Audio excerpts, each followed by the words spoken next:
Muri Zimbabwe makadi zvenyu aiwa ndinodaira kuti ndinokuwanai muri vatano kunzvimbo dzakasiyana-siyana dzamuri ikokoko. Regai nditange nekukutendai kuti aiwa muri vanhu vakanaka, kubva patakakurudzira kuti vanhu ngavasubscribe. Aiwa tiri kuzviona kuti vanhu vari kusubscribe. Newewo kana wanga wagara uine nguva uchitiona pano paSlyMedia TV, tiri kukumbirisa nemweya waMwari kuti aiwaka join the family and subscribe or follow our social media handles. Panapa tinokuunzirai nyaya dzakasiyana-siyana zvinoera, zvinotyisa, zvinoshamisa nezvinoda kufumurwa. Nhasi uno ndauya kuzotaura nezvenyaya inenge isina musoro asi iine musoro, inenge yakapusa asi iine kahungwaru, inenge isina basa asi ichicreata basa, ichicreata employment. Nhasi ndinotaura nezvembavha. Mbavha chaidzo, mbavha munhu asingafarirwe musociety yese yatiri. Hakuna munhu kana mumwe chete zvake anofarira mbavha, kusara kwaiyo mbavha.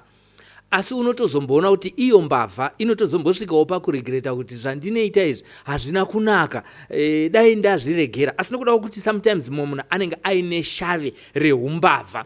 Zvaanenge ane shave rehumbavha zviya unotoona kuti anosvika pasituation yekuti akashaya chekuba, kana ane shave rakabikirwa doro, akashaya chekuba, anobvisa hembe yake, abvisa hembe yake obva anoisa kana kuti pachikwenzi, obva aenda kumashure uko, ouya achinyangira, osvika oibvuta, obva arovatacha.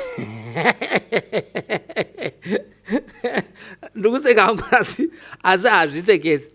Zvinoitika ndezvekuti kana riri shave zvinoitika kuti pane wedzinza akatotanga kutozviita akabikirwa doro, then kana iye achizenge azofa manje zvaakutonzi sekuru vake vaiba, kana kuti baba mudiki vake vaiba, baba mukuru vake vaiba, kana kuti baba vake vaiba, tete vake vaiba.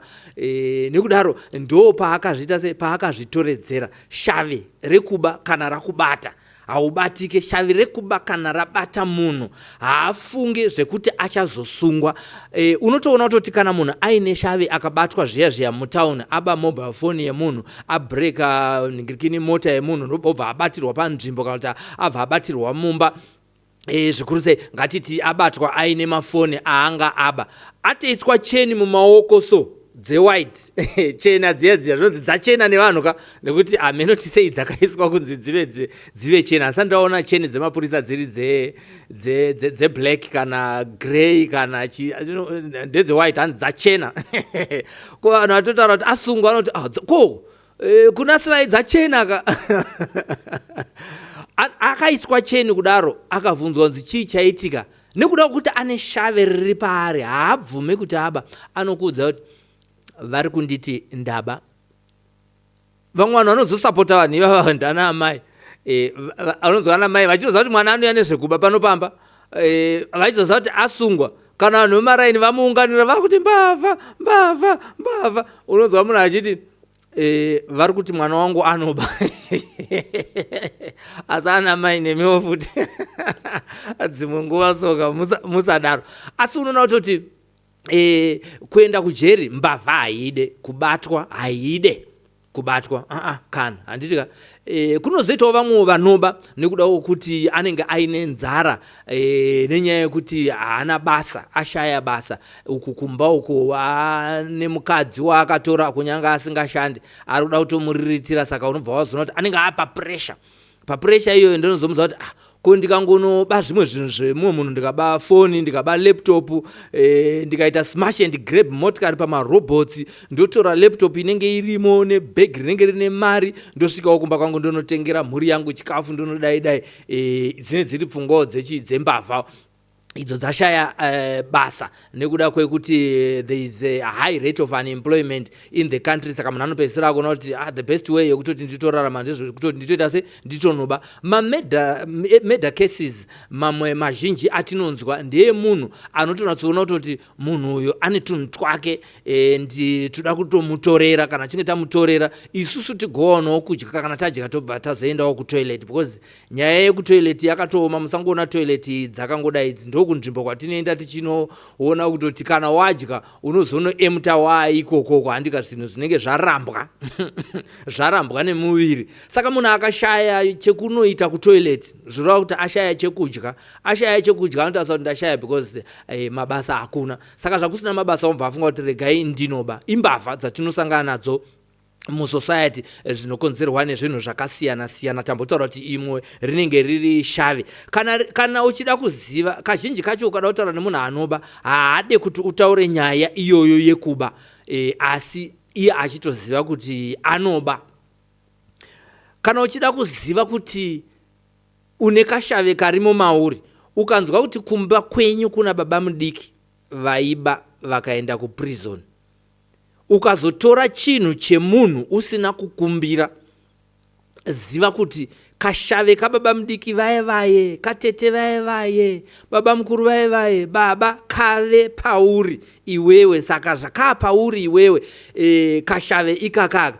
Nekuda kwekuti ishave rakafanana neuroyi, hakuna munhu anobvuma kuti ndinoroya.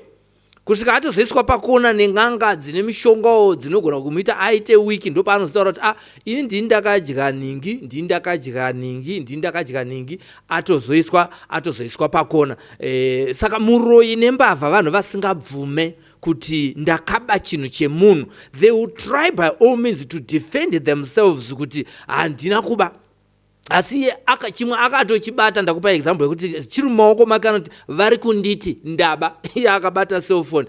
Mai mazuva ano nekuda kuti macellphone masmartphones ane nhingirikini ane mapassword anditika mapurisa anongokuti kana iri yako uchiti hauna kubaisa password obva abatirwa panzvimbo. Asi chinonyanya kurwadza ndechekuti chinhu chese chinobiwa nembavha, vanhu vanenge vachishandira vasweta, vatenga mota dzavo, mbavha youya yobreka, handitika vatenga furniture yavo, mbavha youya yoba nerori kutozadza motikari panze apa, kutohaya rori kuti kwatiri kuenda uku panze hapana vanhu, vosvika votuta zvinhu voenda nazvo. Inyaya yembavha yandiri kutaura nazvo, kuti mbavha inoshungurudza vanhu mukati menyika yeZimbabwe. Pasi rose mbavha inoshungurudza vanhu zvokuti vamwe vanotouya nemishonga pamba ipapo, vauya nemushonga vosvika vomwaya mushonga ipapo, uye vanenge vakagadzirwa zvokuti amumuke musi iwoyo kana imbwa chaidzo hadzihukure musi unenge wauya mbavha pamba penyu. Ndati ndikuzotaura nyaya inenge isina basa asi ine basa, iri nyaya yembavha. Adaro aisa mushonga pamba morara, otuta zvinhu zvese oenda. Muchimuka makuseni unonzwa vanhu vachifonerana vachiti tapindirwa. Kune kumwe kutaura vari kungotaura kuti mbavha nhasi dzatishanyira, tanga tiine vaenzi vasina kukokwa. Mbavha kana yauya pamba inosiya vanhu vazere nekusuwa kudaro. Unonzwa wataurira munhu kuti nhasi tashanyirwa nevanhu vatisina kuinvita, unonzwa munhu achizotaura kuti mafonera mapurisa here. Ndo zvinozotaura vanhu izvo zvanditika. Vamwe ndo vanozoti mapurisa achine basa here mazuva ano, akudyiswawo nembavha dzacho, saka dzinobatwa dzichibuda catch and release. Manzwa ndasvika panyaya yemapurisa. Nyaya yandoda kutaura ndechekuti as much as mbavha dzichitishungurudza zvakadaro, mbavha dziri kucreata employment munyika yeZimbabwe pasi rose. Zvinhu zvatisingambofunga nezvazvo kuti nhai mbavha muupenyu hwevanhu yakashata zvokushata zviye, asi nhasi toda kumbotaura the positives that are brought about by thieves and criminals in our lives to the people around us in Zimbabwe. Ndatangira panyaya yemapurisa. Mbavha mukushata kwadzo vanocreata employment imwe inototyisa yekuti ukatozvinzwa unototanga kutoshamisika kuti saka mbavha toti ine basa here kana kuti is a menace in the society. Ngatizvisiye izvozvo. Tambotaura employment sectors that have been created and industries that have been created just by the fact that we have got thieves around us. Toda kutangira pamba chaipo. Andinoona kuti kana uri pamba unotonzwa vanhu vachiti makiya madhoo here. Ndinofungudza kuti dai kwanga kusina mbavha angadai dzimba dzisina kana kutomboiswa madho, asi nekuda kwembavha kwakatanga kuiswa madho. Zviri kureva kuti vanhu vakugadzira madho vari kuagadzira nekuda kwekuti mbavha dzakanga dzichida kudzivirirwa kuti dzisapinde mumba. Arina kugadzirwa dhoo chete, vagadzira dhoo, vakagadzira key, vakagadzira key padlock, ndobva vaisa padhoo inotokiwa. Handitika vapedza kudaro ndobva kwauya manhingiriki burglar bars yekumadhoo vanenge vanoti mascreen door. Handiti vanhu vese vari kugadzira madhoo employment yakacreatwa nokuda kwekuti just not only because we just wanted to have shelter and block wind from coming into the houses and dust, but one of the reasons is mbavha yakanga ichinzi isapinde mumba. Burglar bars pamawindows inyaya yekuti mbavha isapinde mumba. Ukatosvikawo pamawindows pane mawindow handles atoripo, ese iwayo akagadzirwa kunzi mbavha isazogona kuvhura window isusu tiri mukati tarara. Saka unonzwa vanhu vachiti waisa here wavhara here nemawindow handles, kana kuti wakavhara asi haunozoisa window handle. Vanhu vari kutotsiurana kuti ukasiya window handle rakadai, it becomes very easy for the thief to come and invade the house. Handiti vanozonzi maburglars. Handiti tiri kutaura zvokuti kana pari pamadhoo nepamafrench door pari kuiswa mascreen door. Mascreen door iwayo atocreata employment nekuti vanhu vanogadzira mascreen door takanga tisina basa navo panguva yekuti mbavha dzakanga dzisati dzakubreka madhoo ayaye. Vakazoti hazvisi enough kuti pave nedhoo, pave nelock, asi panoda futi kuve nescreen door padhoo rekufront kana kuti mafrench doors iwayo. Handitika nekudaro mbavha yakabva yacreata employment yekuti vanhu vakugadzira mascreen doors ivavava vangadai vasina basa dai pasina mbavha. Ndauya kuzotaura zvisina basa iri nyaya yemunhu asina basa asi aine basa rekucreata employment. Employment inototyisa zvokuti kana uchivhura brain yako pandiri kuenza chikutaura unogona kutoona mamwe revelation mamwe andisina nekuda kwembavha. It's not enough. Vanhu vatoona kutoti patone screen door patoriwo futi panze pane security lights, solar lights aya akatogadzirwa nemunhu atogara pasi akataura kuti rega tigadzire lights ane sensors ekuti munhu akangosvika pakona paipa panenge paine rima achisevhawo power zvishuwa kuti anosevha power kana ari security ari electric powered anozongolaita kana sensors aya aona kuti pane munhu auya pakona panapa pakasviba kuri kuseri kwemba kana kuti somewhere obva rati nga. Zvese izvozvo zvakaitirwa mbavha yakacreata employment yekuti kugadzirwa masecurity lights ane masensors. Munhu kutoenda kuchikoro kuuniversity odesigna esensor richaiswa mukati melight, raiswa mukati melight rozodictata kuti kana munhu achinge asvika palight, achinge asvika pamba paipai pasi pelight riya rinobva rabaka. Amene kuti masensors iwaya anobata chi asi chandoza njengoti phone. Ukatora ine phone smartphone ane masensors anoshandisa ropa. Ukatora pencil kana ballpoint ukabaya pamusoro pescreen hapana zvinoitika, asi ngoisa chigunwe chako so uone wakutokwanisa kutovhura WhatsApp. Handiti kusecurity zvirikowo izvozvo. Handiti not only that, vanhu vaona kuti malights haazi enough, haasi kutomboita kuti mbavha dzitovhunduka dzakutoziva kuti aiwawo vakarara asi ilight chete rangondivheneka but hapana chiregaona. Ndokubva vaisa ziso rinoona ratakudaidza kuti CCTV unoisa makona ese edzimba dzese macameras anenge aine light mukati maro unokwanisa kuona usiku mbavha kutoona kutoti iyo ifesi ya Sly iyo netundebvu twake kuti ndiye chaichai. CCTV ichirekodha iri mukati member. Around the house you may have even 8 cameras, around the yard you may have 16 cameras kubvira kumajurawo. Zvese izvozvo zvakaitirwa mbavha, asi chinhu chatisiri kuona isusu mani ndechekuti mbavha iyoyo yakatocreata employment yekuti kugadzirwe CCTV. ukatasa kambani yesi inogadzira ma CCTV kuti vanhu vangani vari employed nema companies iwayo ari kugadzira ma CCTV ve manufacturing. Tikutaura nezve manufacturing chete handika. Tabva pa manufacturing kune vanhu vachazoita sales vanenge vachitengesa ma security devices anogona kutengwa nemunhu achitengera mbavha. Apa tikutaura zvepamba chete tichiri pamba handitika. Adaro kuchazodiwa vanhu vanoita installation yema CCTV aya, kuchadiwa vanhu vanoinstalla ma burglar bars, kuchadiwa vanhu vanoinstalla ma screen doors. Vese vanhu iva vacreaterwa employment nemunhu akashata musociety, munhu watisingade, munhu anotishungurudza mukati meupenyu hwedu, anotora zvinhu asina kukumbira. Atitaura nezvema CCTV handitika. Tabva ipapo paipaenda taura kuti kana munhu apindirwa mukati memba vanhu vanozobvunzana kuhama neshamwari pavanenge vachikufonera vanhu, wazivisa mapurisa here?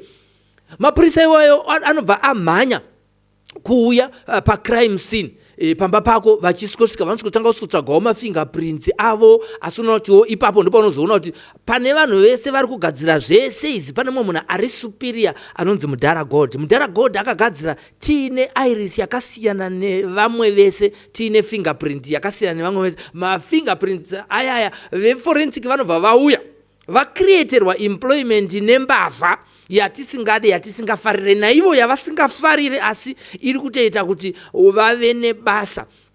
Vanosvika voskonzi veforensic vari kutora mafingerprints pakabiwa nembavha payakaita break in, vacreaterwa employment. Vanobva vauya mapurisa anenge akamirawo ipapo achitakamirira veforensic. Vachibva ipapo ve-CID vanobva vapindawo, criminal investigations department, vanobva vati zvakamira sei, voronda pamba paipai voona kuti aiwa mbavha inenge yakapinda nepapa yakabuda so yakazodai kadai vodzitresa kusvika mbavha dziya dzavazozibata. Vacreaterwa employment nani, kwete nemumwe munhu atiri kuti is very intelligent, he has got the ability and the capabilities to create employment in our nation, but vacreaterwa employment nemunhu anonzi anoba.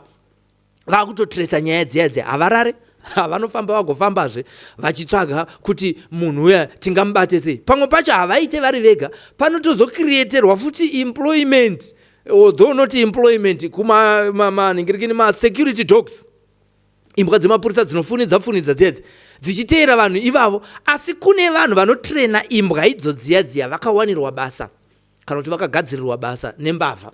Mbavha iyaya inobva yatozobatwa nembwa dzakatrenwa nevanhu, vanhu vakapinzwa basa, kwete ne home office, but home office yacho yakavakwa ichivakirwa mbavha yogotopuwa minister. Ndasiri kutaura zina basa ndasika zvangu kuseka namo kunge rugare, ndakambobirwa hama dzangu.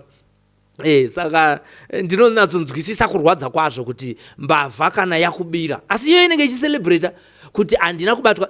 Mbavha dzacho dzinozoti kana wato atoba anogona kutoenda kun'anga kunopuwa mushonga wokuti ndoda kuti chero achiziva kuti ndini ndakaba mari yake Sly, ndoda kuti anyarare, ashayiwe simba, asasimudze musoro. Ndo inotaurwa kuchishona iyoyo kumatare kuti anotsvaga mushonga wokuti asasumudze musoro, chero ndakaba mota yake asasumudze musoro. Asi achinatsoziva zvokuti ndakaba, ende kana akuramba anoramba aine chivindi nokuti akapuhwa mushonga n'anga iyoyo yotopuhwa mari nekuda kwokuti igadzirise kuti munhu uyo asazomutsa musoro. Yatopuhwa, yatowana mari nekuda kwechipo chainenge inacho kuti mushonga uyo unoshanda kuti munhu arivare kana kuti aignore nyaya iyoyo. N'anga yatopuhwa basa rekuita, uye pamusoro pebasa rekuita, basa rese rine mari yaunezenge waita se yaunezenge wapuhwa. Tataura zvema-security dogs, tataura zvemapurisa vapinzwa basa nembavha. Kune makambani ari kugadzira pfuti dzekuti kana vanhu vachigadha, ma-security guard apinzwa basa zvekare nembavha, vanopuhwa pfuti. Vane pfuti idzodzo ndedzekuti vakauyawo vari armed vanombopedzerana, vanombomisidzana ipapapa.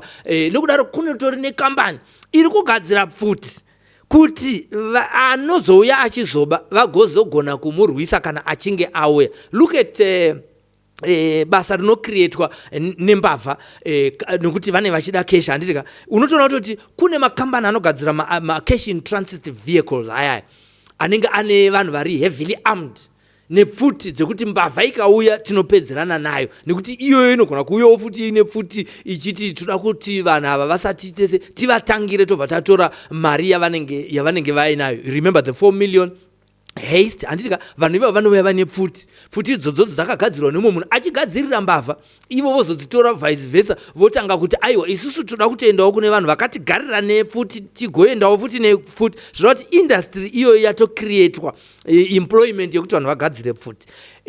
Vanhu vakugadzira maspecialized vans iwaya tinoti macash in transit vans especially designed with the heavy metal dzekuti even ukapfura bullet rinogona kutotena handitika anenge ane malocks ari sophisticated yekungoti munhu chero munhu haagoni kusvika akinura ane vanhu vanotogona kuti akinura kubhengi vane makodzi acho nechichi zvese izvozvezvo munhu vakagara pasi vakazvicreata vachicreatera mbavha nekuti mbavha yanga yavaonesa moto nekuti mbavha ine kugara ine maskills asingaite havasi mapurisa chete vanenge vachitarisa vecriminal investigations department maCID vaya vakatoemployiwawo zvekare kunzi toda department under home office yecriminal investigations department specialized highly specialized vanotrainwa kutobuda munyika kuenda unotrainwa kuti vagogona kuteera nekutsvaga mbavha. Ndiri kutaura zvemunhu asina basa asi ndiri kutaura kuti munhu iye anocreata employment. Kana tati munhu anocreata employment zviri kureva izvo kuti ari employed anopuhwa pay kupera kwomwedzi apuhwa pay kupera kwomwedzi anoraramisa mhuri yake oendesawo vana vake kuchikoro ototenga mota nekuvaka dzimba achivaka nekuda kwekuti apinzwa basa rine chekuita nembavha.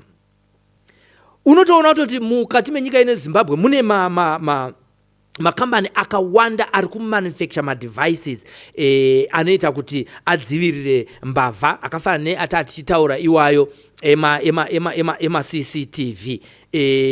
Unotoona kuti vanhu ava vakashata zvavo asi kune kumwe kutaura vanhu ivava vari kucreata employment yavo yakatokura zvekukura zvezvo ukanatsove nerevelation yacho so yeemployment inocreatwa nembavha nemacriminals yakakura zvekukura zvezvo.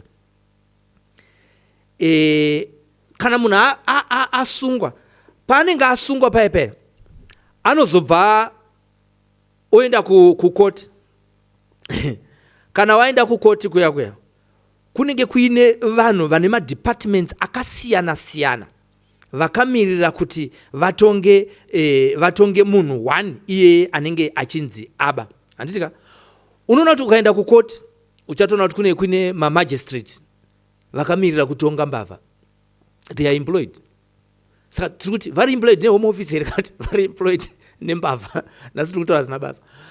Kune majaji vakamirira kuti vagadzirise nyaya dzekuona kuti iwo 10 years wakaba mombe iwo unofanira kuita se unofanira kuvharirwa muzandomu uende kucollege handiti. Kune public prosecutors handika court of clerk of courts variko zvekare ikoko handiti. Kune messenger of courts anenge ariko zvekare kunzvimbo iyoyo handiti. Vachibva ipapo vanobva vazoendeswa kuprison ikoko kwakazara mbavha macriminals. Vanhu atirigembosiya nekuti the prisons are congested atimbosiyana naizvozvo ngatimbotaura zvokuti we have a high number of prison officers andika and their superiors and their ranks vakaemployiwa nekuda kwokuti vagozochengeta mbavha kana yave muhusungwa. Ndiri kutaura zvemunhu ari kucreata employment asi ari munhu asina basa. Nhasi ndati ndiri kutaura zvisina basa handitika. Kune vanhu vari kugadzira electric fence electric fence iyoyo ine ningi according to this definition. Electric fencing systems may involve barbed wire with high voltage shocks and sensors that alert to any tampering within any premises, the business or residential. zviri kureva kuti Mbavha create employment kune vanhu vanogadzira fence. Vanhu vanogadzira fence ivavo vachada kuiinstalla.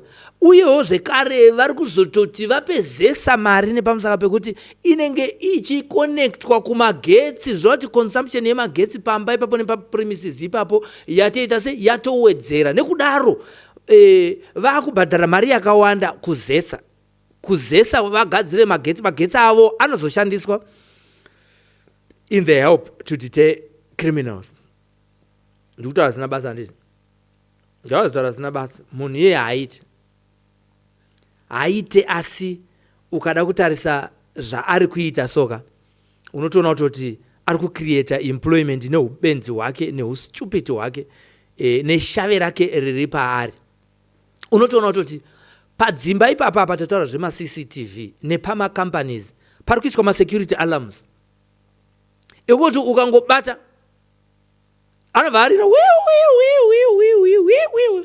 vanhu takuteta se vanhu vakutomhanya kuti kune intruder ada kupinda pamba. Zvese izvozvo zvakagadzirwa munhu anonzi Mbavha asingatimbosiyai zveumbavha paside. Zviri kucreate employment yevanhu ivava vasingarare vachitraya kuve advanced in creating security alarms dzokuti idzi vane vachiti uyu haapinde apa pane iyi yatagadzira munhu haapinde nealarm system yataisai hazviite. Ipapo panobva patogadzirwa mamonitoring systems pama-CCTV papai. Pane vanhu vanogadzira CCTV havasi makamera, havasi vanogadzira ma-TV monitors. Vamwewo vakutogadzira ma-TV monitors anozokonectwa kuma-CCTV kuya kuti agone kunga achiona. Vakutoiti panofanira kunge paina security guard anenge achimonita, asi ari kumonita akatarisa screen yakagadzirwa nevamwe vanhu vakagadzirawo iyo vakacreaterwawo employment kana kuti business. This time vakacreaterwa business. Haisi employment nokuti vakagadzirawo ma-TV yokuti tingoonesa.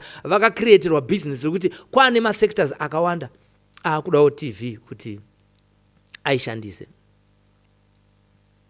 Kune anonzi motion detection features anoiswa mumakamera anonzi ma-PTZ. Aya yekuti ukafamba uchienda ku-left inoteera, ukafamba uchienda ku-right inoteera, ukasebera padhuze inokotama so ichiita tilt down. Andika ukaenda kure inoenda ichiita tilt up. Zvese zvakatizainwa kuti kana vaenzi vasina kukokwa kana vachinge vauya tinatsovaona mu-CCTV kwete tizoti akatarisa akaenda kusaiti kumbichana hatichamuone zvonzi aenda out of the out of the what do you call it, out of the sensors haachaonekwe. Aiwa iyo inoteera manje ma-PTZ iwayo anoteera munhu kwaanenge aenda. Handindika security guards mechanisms. Human presence provide a visible deterrent to potential criminals, with guards typically patrolling properties and responding to alarms. Ma-security companies ese ariko iye zvinezvi zvekutaura kwandikuti nouwandu hwawo muZimbabwe. Dai panga pasina Mbavha angadai asiko. Asi zvinezvi tinotoone munhu anotonzi he's the director, the CEO of a security company and he's living large and anorarama upenyu hwakanaka. Vana vake vachitenda kuzvikoro zvepamusoro zvinodhura nekuda kuti anenge aine mari. Ndataura zvakawanda nezvemafactory, ndataura zvakawanda nezvekudzimba. Tiri kumafactories ikoko unotonatsoona kuti ma-entry points akatoiswa inonzi fingerprint yemunhu kuti dhori riripo ipapapaka harigone kungovhurwa nekii, nekuti Mbavha dzacho dzaakuenda dzichiva sophisticated zvokuti dzinonochekesa hadzo makii dzoenda dzonotora dzosvika dzosikokinura zvokuti kana vakuzopinda ipapo iri unlawful entry inoita sekunge lawful entry nekuti anongosikopinda with ease nekuti akachekesa makii. Ndaimbonzwa kudhara kuti Mbavha dzinoti dzikaona kii dzauya kumba kwenyu kupati dzinotora kii dzoiisa kana kuti vasikana vebasa vanoshanda neMbavha vanongotora kii voiisa pasipo vaidhinda pasipo kudai vakanopa Mbavha inonogadzira an exactly duplicate copy of that key, whether ndeye papadlock kana kuti ndeyechi, but angoisa pasipo chete akunopa mabiya ake akuzoita se akuzonochekesa makii vanhu vozoya vozoba vakarara munhu paya pamunonzwa kunzi anhasi havako vaenda kuchechi anhasi vakaenda kupi because panenge paine kanetwork kembavha kekuti vangokubiraiwo chete. Rekanimboenda kumavehicles mota dzese idzi dai kwakanga kusina mbavha dzaingogadzirwa hadzo dzine madoor handles, but unoti madoor handles ari pamotikari unotoona aine key inenge yakaiswa ipapo, not only door but ignition chaipo panotori nekey yekutonzi mbavha isazongoenda nemotikari dziya even dzinotingotora motikari dzevamwe vanhu vasina kukumbira dziri pamba pavo pakatoiswa makey yatinoti ignition iya yaunostata nayo iya. Dai pakanga pasina zvenga dai pakangoiswa inonzi hot wiring yekuti ukangogumisa waya mbiri mota yako yakutenda. Kuna auto electrician vanoiti hot wiring. Vanhu vese zvese izvozvo uchenjeri hwakauya nekuda kwemunhu anonzi mbavha. Kune anonzi ma-access control systems akagadzirirwa mbavha. Mamwe achona vanoati makeypads ekuti ukasvika padoor rekambani inobata mari yakawanda vaine a safe room inenge yakagadzirwa yekuti vane zidoor rinoloka rinobva raiswa makeypads ipapo zvekuti pakambani panenge paine munhu one anonatsonziva makey eipapo not everyone else, just because vanototifungirawo futi kuti tese tinotoshanda ipapo tinogona kuve mbavha. Andika kune macard readers ekuti kana uri muhotel you may not necessarily use a key but you can use a card reader rakafanana ningirikini danda ndine driver's license akangongedza driver's license kana kuti bank card ekuti unongosvika woswesa mudoor wobva waswiper kana waswiper door ya robva ravhurika. Zvese izvozvo zvakagadzirwa mbavha kuti isazongopinda mumarooms iwayo isina kutenderwa isina kubhadhara kureception. Kwana anonzi mabiometric systems, they restrict entry to unauthorized personnel only, commonly used in industrial settings. Rekanzokera kunyaya yemotikari kumamota ikoko unotoona kuti vamwe vanhu vave kutoisa matrackers kuti kana mota yangu yabiwa ndinofanira kuirikavha nekukurumidza isaenda kure. Zvese izvezvezvo madevices iwayo akagadzirwa, matrackers iwayo akaiswa mukati memotikari yekuti ndinokwanisa kuziva kuti iri kwakati neremote yandenge ndinayo ndoikata fuel iri painenge iri. Zvese zvakagadzirwa mbavha. Tiri kuti mbavha yakacreata employment and ndobva yaincreasa IQ iri muvanhu kuti vafunge kuti toita sei kuti kana mota akwanisa kubreka key, akwanisa kubreka ignition aita hot wiring tombata sei asati asvika kure. Vakagadzira madevices ekuti iwewe uri kwauri ikoko unongopressa button yobva yastopa iri pakati penzira inomira ipapo. Kune systems epamota zvokuti kana mbavha ikapinda mumota ikangopinda mukati chete aichazokwanisa kubudazve, mawindo anobva angovhara ipapo. Zvese izvozvo zvakacreaterwa mbavha ikacreata employment a way of earning a living for a lot of people, not only in Zimbabwe but countrywide. He's a useless person in the society, munhu anofema sesu, but they bring a lot of pain in our lives. However, the bad side of criminals is the pain that they cause, but on the other side, I've come to tell you that they create employment.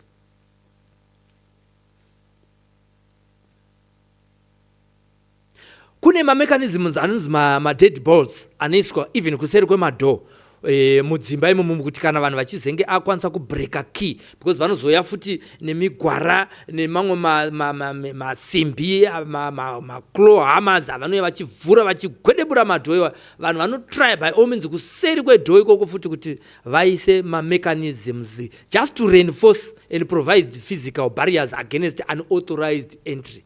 Zvese izvozvo vanhu vakatanga kufunga nekuti mbavha yakanga yapamberi, asi vachiedza kuti toita sei kuti mbavha isarambe ichipinda mukati memba medu. Yakashata asi iri kucreata employment. The security sector in Zimbabwe has contributed to job creation in various ways: manufacturing and installation. Companies that manufacture and install security systems employ technicians, installers, and salespersons. This can range from small businesses to larger companies just because of a thief, an intruder.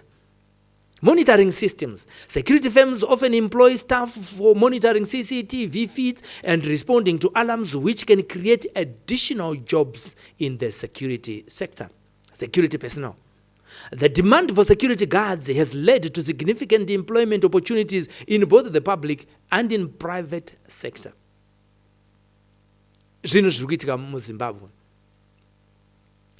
We don't have a specific employment figures that can also vary greatly kuti vanhu vari kuemployiwa security sector vakawanda zvakadi, but just from a personal imagination, rangarira kukura kwakaita police force, ugorangarira kukura kwakaita department CID, ugorangarira kukura kwakaita department forensic, ugorangarira kukura kwakaita kuwanda kwakaita security companies ari munyika.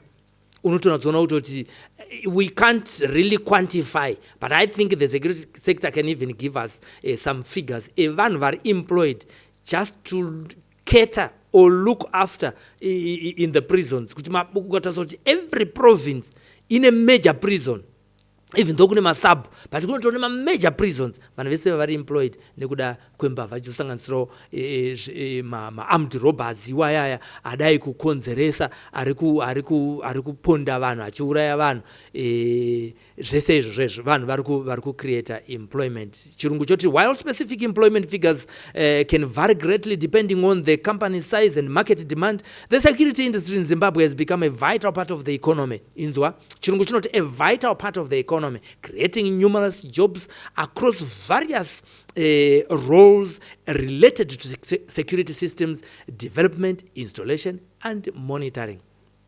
Nasi ndataura zvisina basa nezve mbavha, kuti vanhu vasina basa musociety vanoti nyangadza, asi vanhu ivava vari kucreata employment.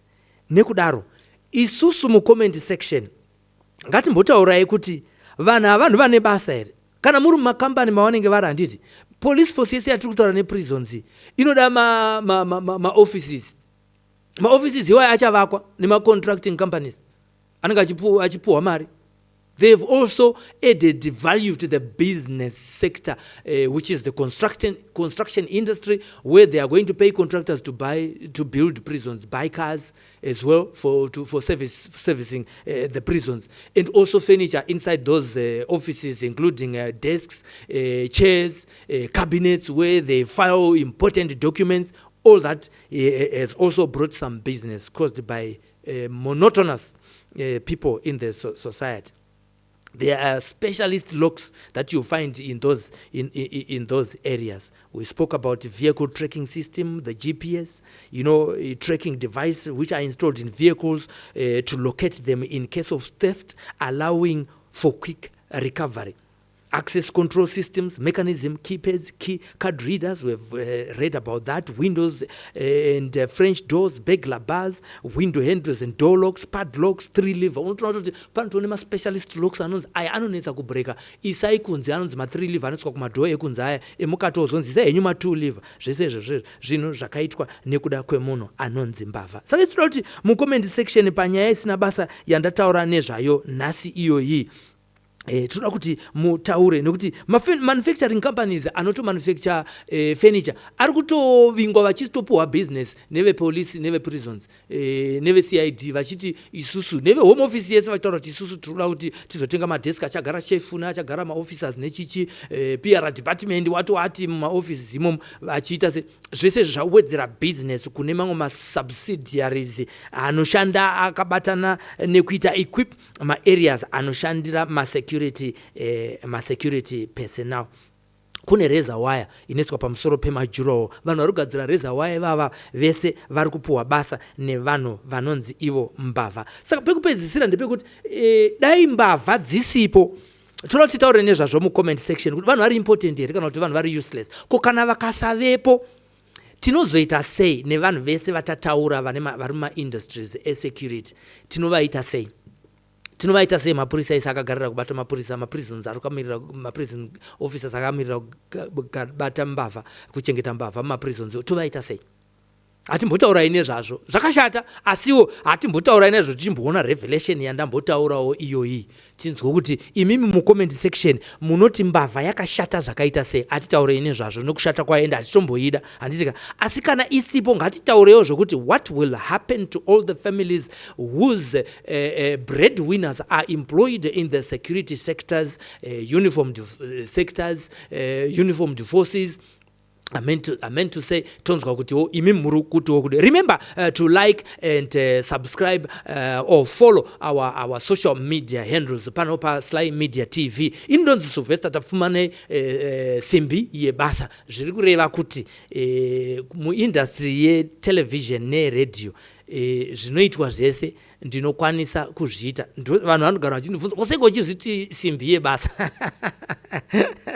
Ndo zvandinenge ndichitaura izvozvo kuti ndiri munhu anokwanisa kuita zvese zvinodiwa kuredio, ndiri munhu anokwanisa kuita zvese zvinodiwa ku TV side, whether ku presentation side, whether ku technical side, filming, editing, lighting, sound, zvese ndikwanisa kuita ku radio. Some of you might not know, I know pane hama yangu inofamba ichita hapana chinozikanwa pana Sylvester. Ndakamboshanda ku Radio Zimbabwe, ichirunzi Radio 2, ndikazoshanda yakunzi Radio Zimbabwe. Ndiri ikoko ndini ndakaproducer nekuengineer magroups akatafanika anambira dzenharira, vana musha waparara. Saka kana ndichiti simbi yebasa ndiye ndichitarisawo history yekwandakabva nezvandakadzidza nezvandogona kunge ndichita se ndichiita mu media industry yo. Then ndakuti ndiri simbi yebasa, iron sharpen iron. Ndinokwanisawo zvekare kuti vanhu vakawanda vandogona kuverenga vabuda nemaoko mangu vanokwanisa kunge vachitaura. Izvezvi pane munhu wandakanatsoona anatso akabuda pachena akataura kuti inini ndakanga ndango apply basa ndichiti ndoda kuita presenter.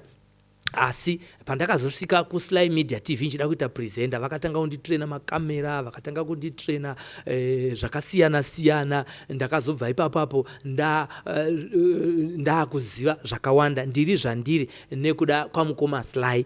Ndio mumwe chete wakataura, asi kune vakawandawo vanopfuura nemaoko mako vasinga appreciate, vazere nejealousy negodo nekuti mbiri yemumwe munhu isataurwe. Vanofamba vachingotaura kuti hapana chinozikanwa pai. Ko pandaisenza paredio ndiri producer presenter atichiverengawo kwaziso nchita soka commentary, munhu ofamba achitaura kuti hapana chinozikanwa. Asi zvandoziva zvishoma izvozvo ndinozviziva. The little I know it very well. Tinotenda Mwari nekuda kwaizvozvo tichange tichisangana zvekare mune chimwe chirongwa. Pano tinokupai zvinoera, zvinotyisa nezvinoshamisa. We are going to be bringing you a lot of things that we are going to harness and gather in preparation for dissemination on this podcast, which is one man band yatinoya tichitaura zvakasiyana siyana. Handitika toda kuti murambe muchisubscribe nekulike pano pa Sly Media TV. Zinanozvesa tofumane endai pa video section, munoona kuti tine ma videos akawanda akasiyana siyana atakakugadzirirai izvezvi. Nyaya ichangoburwa ndeye kuti mabere arura kwamutoko akauraya mumwe murume.